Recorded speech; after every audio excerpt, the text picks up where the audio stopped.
हरे कृष्ण, राधे राधे। मैं कृष्ण प्रिया दासी आप सभी को नवरात्रि का हार्दिक शुभकामनाएं। আপনাদের সবাইকে नवरात्रि तथा दुर्गा पूजा अनेक अनेक प्रीति और शुभेच्छा। आज हम जानेंगे नवरात्रि में पूजे जाने वाले माता के 9 रूपों की कथाएं। तो चलिए अभी शुरू करते हैं नवरात्रि का पहला दिन तथा माता की पहले रूप की कथा। नवरात्रि के पहले दिन को प्रतिपदा तिथि कहा जाता है और इस तिथि में माता के पहला अवतार शैलपुत्री माता को पूजा जाता है। शैल का मतलब होता है पर्वत। शैलपुत्री माता पर्वतराज हिमालय की पुत्री होने के कारण उनका नाम शैलपुत्री हुआ। शैलपुत्री माता के दाहिने हाथ में त्रिशूल और बाएं हाथ में कमल फूल रहते हैं और माता का वाहन एक बैल होता है। शैलपुत्री माता को फल, फूल, चंदन, दिए और भी बहुत से मांगलिक चीज़ों से पूजा जाता है। प्रतिपदा तिथि के दिन पीले रंग को बहुत ही शुभ माना जाता है। देवी सती ने देहत्याग किया था और उसके बाद देवी सती ने ही पर्वतराज हिमालय जी के घर शैलपुत्री नाम से जन्म लिया। ऐसा माना जाता है कि शैलपुत्री माता रुद्र चक्र या फिर मूलाधारा चक्र के देवी होते हैं जो चंद्र को नियंत्रित करते हैं और चंद्र ही हम सब का भाग्य लिखते हैं। इसीलिए प्रतिपदा तिथि में शैलपुत्री माता को पूजा करने से हमारा सारा दुख दर्द नाश हो जाता है और माता अपने सारे भक्तों को, अपने सारे संतानों को सौभाग्य प्रदान करती है। तो ये था माता शैलपुत्री की कथा। तो अब चलिए नवरात्रि के दूसरे दिन की कथा में आगे बढ़ते हैं। नवरात्रि के दूसरे दिन को द्वितीया तिथि कहा जाता है और इस दिन माता के दूसरे अवतार ब्रह्मचारिणी माता जी को पूजा जाता है। पर्वतराज हिमालय के घर जन्म लेने के बाद माता देवर्षि नारद जी के परामर्श के अनुसार उन्होंने महादेव जी की घोर तपस्या की, महादेव को अपने पति के रूप में प्राप्त करने के लिए। और माता के यही स्वरूप को, तपस्विनी स्वरूप को ब्रह्मचारिणी कहा जाता है। माता के इस घोर तपस्या के दौरान हजारों सालों तक सिर्फ माता ने फल और फूल खाए तथा 100 वर्षों तक उन्होंने शाक खाए। कठोर तपस्या के कारण उनका शरीर बहुत ही क्षीण हो गया था और उनके तपस्या से सारे देव देवता भी प्रभावित हो रहे थे। और तभी सारे देव देवताओं ने माता को ये आशीर्वाद दिया कि आपके जैसा तप कोई नहीं कर सकता, आपको जरूर भगवान शिव पति के रूप में प्राप्त होंगे। ब्रह्मचारिणी माता अपने दाहिने हाथ में माला और बाएं हाथ में कमंडल लेती है। माता को गुड़हल तथा कमल के फूल अत्यंत पसंद है और माता ब्रह्मचारिणी को भोग में दूध के व्यंजन और उसमें थोड़ा सा चीनी या फिर मिश्री बहुत ही पसंद होता है। ब्रह्मचारिणी माता को पूजा करने से हमारे अंदर तप का ज्ञान, त्याग, सदाचार, संयम और वैराग्य भाव का उत्पत्ति होता है और माता अपने भक्तों को लंबी आयु तथा सौभाग्य प्रदान करती है। तो ये था नवरात्रि का दूसरा दिन तथा ब्रह्मचारिणी माता की कथा। तो चलिए अब नवरात्रि की तीसरे दिन की ओर। नवरात्रि के तीसरे दिन को तृतीया कहा जाता है और इस तिथि में माता के चंद्रघंटा रूप की पूजा किया जाता है। चंद्रघंटा माता के रूप को दुर्गा माता की विवाहित रूप को दर्शाया जाता है। चंद्रघंटा माता को सुहाग की देवी और न्याय और धर्म के प्रतीक माना जाता है। चंद्रघंटा माता महादेव के चंद्रशेखर स्वरूप के शक्ति है। ये कथा तो आप सबको पता ही होगी कि जब महादेव जी माता को विवाह करने के लिए आए थे तब माता पार्वती की जो माता हेमावती है वो भगवान शिव की जो रूप है उसको देख के बेहोश हो जाती है। तो उसके बाद महादेव चंद्रशेखर स्वरूप धारण करते हैं और माता चंद्रघंटा स्वरूप धारण करके उनका विवाह होता है। चंद्रघंटा माता के मस्तक पर घंटे के आकार का आधा चंद्र होता है, इसलिए माता को चंद्रघंटा कहा जाता है। माता चंद्रघंटा शेरों वाली है, उनका वाहन शेर है और वो असुरों के खिलाफ युद्ध करने के लिए हमेशा तैयार रहती है और इसीलिए उनको रणचंडी भी कहा जाता है। चंद्रघंटा माता का निवास हमारे मणिपुरा चक्र में होता है जो हमारे अंदर आत्मविश्वास को जागृत करता है। चंद्रघंटा माता हमारे अंदर रहने वाली जितनी भी निगेटिविटी है, जितनी भी आसुरी शक्ति है, उनका नाश करती है और हमें शक्ति प्रदान करती है। तो नवरात्रि के तीसरे दिन चंद्रघंटा माता की पूजा जरूर से करना। तो चलिए अब नवरात्रि के चौथे दिन की तरफ। नवरात्रि के चौथे दिन को चतुर्थी कहा जाता है और इस तिथि में माता की चौथा अवतार कुष्मांडा माता को पूजा जाता है।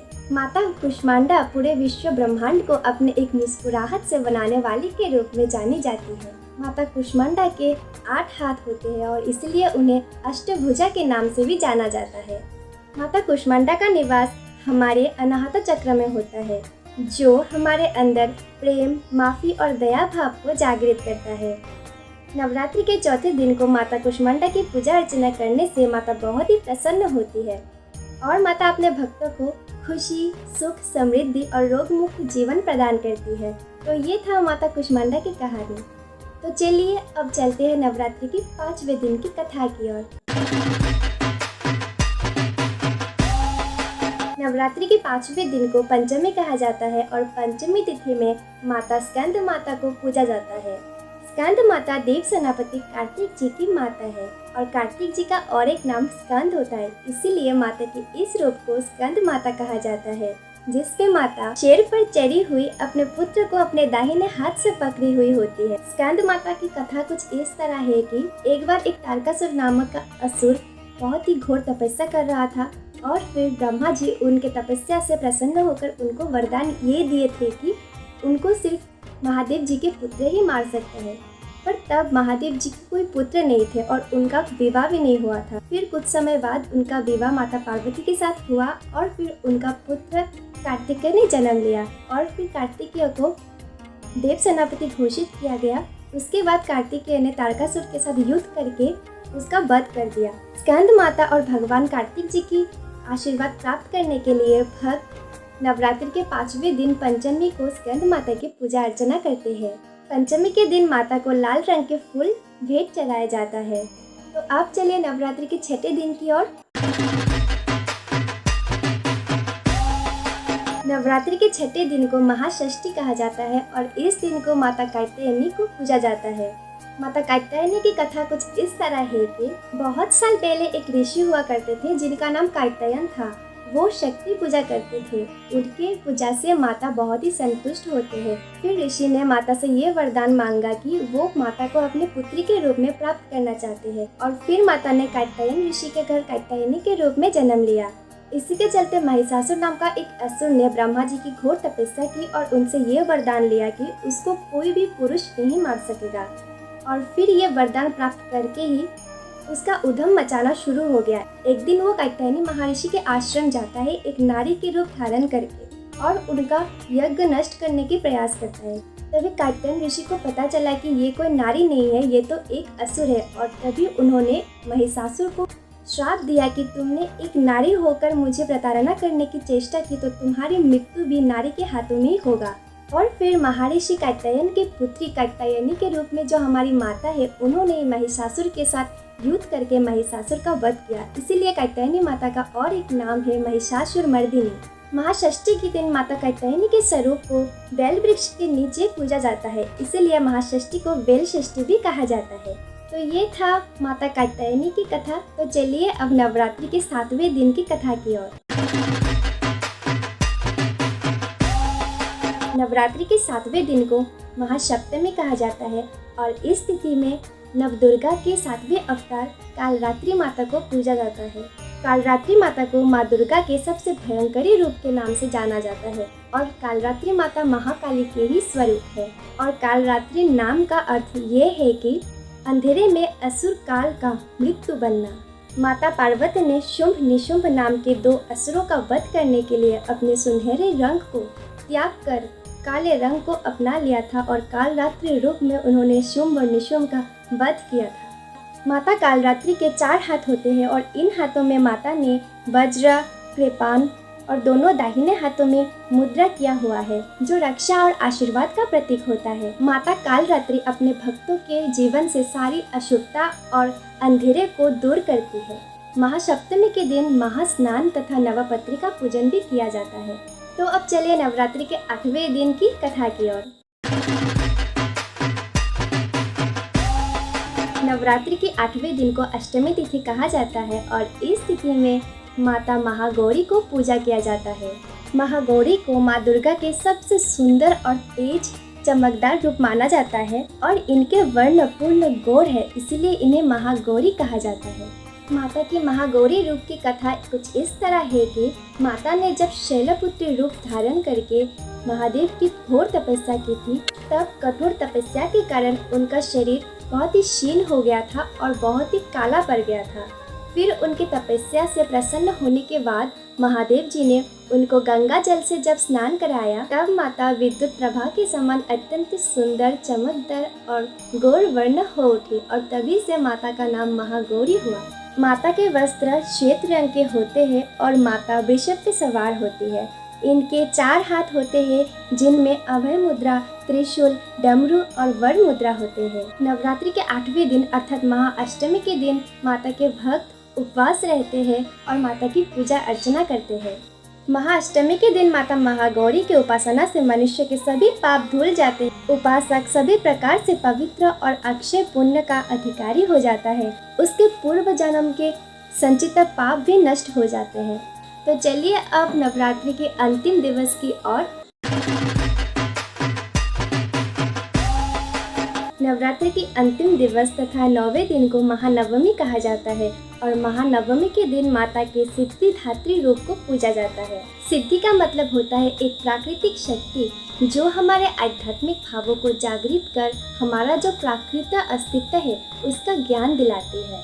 शास्त्रों के मुताबिक 8 सिद्धियां होती है: अनिमा, महिमा, गरिमा, लघिमा, प्राप्ति, प्राकर्मा, इंशित्व और वशित्व। सिद्धिदात्री माता इन्हीं 8 सिद्धियों के देवी है और उनकी कृपा से ही सिद्धि लाभ हो सकता है। सिद्धिदात्री माता लाल रंग के साड़ी पहने हुए शेर के ऊपर चढ़ी होती है और उनके चारों हाथों में शंख, चक्र, गदा, पद्म होते हैं। भगवान शिव को 8 सिद्धियों की प्राप्ति माता सिद्धिदात्री से ही हुआ था। ब्रह्मांड के निर्माण होने से पहले महादेव जी ने माता आदि पराशक्ति माता सिद्धिदात्री को पूजा किया था और फिर माता सिद्धिदात्री स्वयं महादेव के बाएं अंश में समा गई और माता और पिताश्री के इसी रूप को अर्धनारीश्वर रूप के नाम से जाना जाता है। सिद्धिदात्री माता का निवास हमारे निर्वाणा चक्र या फिर क्राउन चक्र में होता है, हमारे सिर के मध्य अंश में, जो हमारे अंदर तरह तरह के ध्यान को जागृत करने में मदद करती है। महानवमी के दिन महायज्ञ भी होता है और माता के सभी भक्त माता के पास आशीर्वाद लेने आते हैं। तो ये थे नवरात्रि के नवदुर्गा के 9 रूपों की कथाएं। अभी नवरात्रि के 9 रूपों की कथाएं बोल ही दिया है तो क्यों ना हम थोड़ा सा दशहरा के बारे में भी जान लें, क्योंकि महानवमी के अगले दिन ही दशहरा होता है। तो चलिए थोड़ा सा दशहरा के बारे में भी जानते हैं। दशहरा तथा दुर्गा पूजा का अंतिम दिन को दशमी कहा जाता है। दशहरा के दिन 2 अत्यंत महत्वपूर्ण घटनाएं घटित हुई थी। एक यह था कि भगवान राम ने रावण का वध करके वो वापस लंका से वापस आ रहे थे और इसीलिए दशमी को विजयादशमी के नाम से भी जाना जाता है। और माता कात्यायनी ने महिषासुर का वध इसी दिन को किया था। दशहरे का दिन माँ दुर्गा को विदा करने का दिन होता है, तो इसलिए ये दिन थोड़ा सा इमोशनल भी होता है, बुरा भी लगता है माता को विदा करने के लिए। और माता को विदा करने के सारे रस्म निभाए जाते हैं। महिलाएं रेड बॉर्डर वाले साड़ियाँ जो मैंने आज ये पहनी हुई है, ये साड़ी स्पेशली दशहरा के दिन पहना जाता है और वो माता को वरण करती है और माता को सिंदूर लगाती है और सभी जितने भी विवाहित महिलाएं होती है सब एक दूसरे को सिंदूर लगाते हैं और अपने सुहागन रहने का आशीष माता से मांगते हैं। और फिर माता के अगले साल की वापसी की आशा के साथ माता को विसर्जन किया जाता है और फिर से माता अपने महादेव के वहाँ कैलाश जाती है। तो इसी तरह नवरात्रि तथा दुर्गा पूजा हम प्रति वर्ष बहुत ही आनंद उत्सव के साथ पालन करते हैं। तो आप सब भी नवरात्रि दुर्गा पूजा बहुत ही धूमधाम से मनाइए और माता की पूजा अर्चना करिए, मन से माता को भक्ति करिए और माता से कृष्ण भक्ति की आशीर्वाद प्राप्त करिए। माता आपको ज़रूर कृष्ण भक्ति प्रदान करेंगी। तो यही था आज का 9 रूपों की नवदुर्गा की कहानी। आशा करती हूँ कि आज का ये वीडियो आपको अच्छा लगा होगा। तो इस वीडियो को एक लाइक ज़रूर से कर देना और शेयर भी कर देना ताकि सबको माता की कहानियों के बारे में पता चले। और इस दासी के चैनल को प्लीज़ सब्सक्राइब कर देना। ऐसे हम आगे भी बहुत सारे स्पिरिचुअल्स वीडियो लेके आएंगे। तो फिर से आपको नवरात्रि की हार्दिक शुभकामनाएं देते हुए आज का वीडियो हम यहीं पे समाप्त करते हैं। तो मिलते हैं नेक्स्ट वीडियो में। हरे कृष्ण, राधे राधे। और मेरे साथ बोलिए एक बार, बोलो दुर्गा माई की जय, और चैंटिंग ज़रूर से करना।